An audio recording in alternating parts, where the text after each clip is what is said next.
So magandang gabi mga kapalangga. Good evening po sa inyong lahat. Ayan, so mga kapalangga, no? So dito sa buhay content creator, no?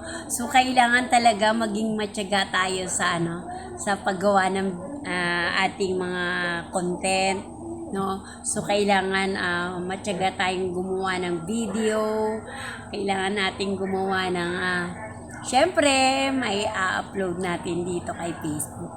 Kasi kung wala tayong content, wala tayong video na may upload dito, so syempre wala tayong walang marerating sa atin si Facebook, no? So kaya kailangan mag-isip tayo ng ating maiko-content, mag-isip tayo ng ating content na maibi-video, no? Magagawang video.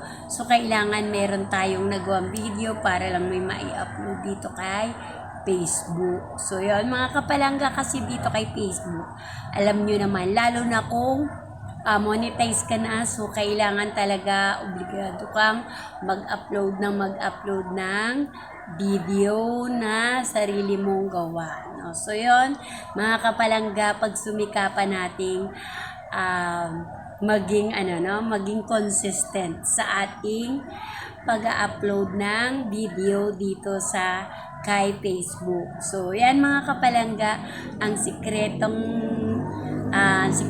para lalo tayo agad na mapansin, lalo agad mapansin tayo kaagad para sa mga hindi pa monetize, kailangan lagi tayong masipag magawa ng video para may ma-i-upload dito kay Facebook para ma-monetize ka kaagad ni Facebook. Sa mga monetize naman na, ayun, so kailangan tuloy-tuloy ang pag-a-upload natin dito kay Facebook.